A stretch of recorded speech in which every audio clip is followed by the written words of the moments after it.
దేవునికి స్తోత్రం. మీకందరికీ నా యొక్క వందనాలు తెలియజేస్తుంటున్నాను. ఈ దినపు వాక్యము చదువుకుందాం.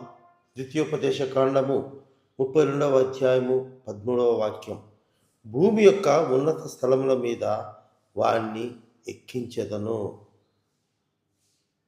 ఇక్కడ భూమి యొక్క ఉన్నత స్థలాల నుండి వాగ్దాన భూమిని ఇజ్రాయేల్ వారు స్వాధీనపరుచుకుందని చేసుకోవడం గురించి దేవుడు ఒక వాగ్దానం తెలియజేస్తూ ఉంటున్నాడు.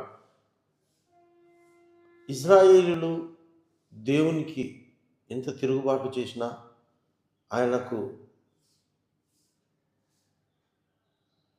పూజించకుండా అన్య దేవతలను, అన్య ఆచారాలను, లోక సంబంధమైనటువంటి మనుషులతో సహవాసం చేసినప్పటికీ కూడా దేవుడు వాగ్దానం చేసి ఉన్నాడు, ఇదిగో మిమ్మల్ని నేను కానాను వాగ్దాన దేశంలో మిమ్మల్ని నడిపిస్తానని.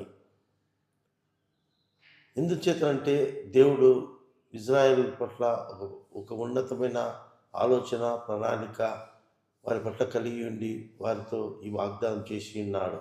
కనుకనే ఆ వాగ్దానం ప్రకారంగా ఇజ్రాయేలును ఆ ఉన్నతమైన స్థలంలో అనేటువంటి కనాను దేశంలోకి దేవుడు వారిని నడిపించి ఉన్నాడు. ఈ ఉదయకాలంలో ఈ మాట ఉంటున్నటువంటి ప్రేమైన దేవుని బిడ్డ, దేవుడు ప్రేమ అయినాడు, ఆయన దయగలిగిన దేవుడు, కృప కలిగిన వాడు.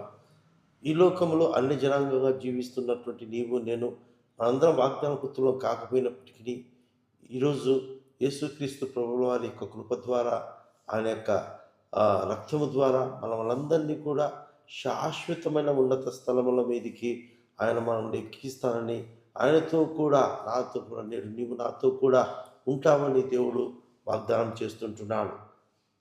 కనుక మనమందరం కూడా ఇజ్రాయేలీల వలె అవిధేయులుగా కాకుండా, ఇజ్రాయేలీల వలె దేవుణ్ణి రక్షించిన దేవుని నిర్లక్ష్యముగా మనం భావించకుండా, మన కొరకై మరణించిన యేసయ్య వైపే మనము ఆధారం చేసుకొని ఆయన నమ్ముకున్నట్లయితే నిన్ను నన్ను కూడా ఉన్నతమైనటువంటి ఆ నిత్య రాజ్యములో, ఆ యొక్క శాశ్వత కాల రాజ్యములో దేవుడు నిన్ను నన్ను కూడా ఆయనతో కూడా మనలందరినీ కూడా ఆయన ఉంచబోతుంటున్నాడు. కనుక మనమందరము కూడా దేవుని యందు భయభక్తులు కలిగిన వారమై ఈ లోకము, ఈ భూలోకముల గురించి కాకుండా మన నిరీక్షణ ఉన్నతమైన వాటి మీద ఉంచుకుంటూ, ఉన్నత రాజ్యం మీద ఉంచుకుంటూ ఆయన కొరకు సాక్షిగా ఈ లోకంలో మనం జీవిద్దాం. అట్టి కృప దేవుడు మనకు దయచేయునుగాక. ఆమేన్.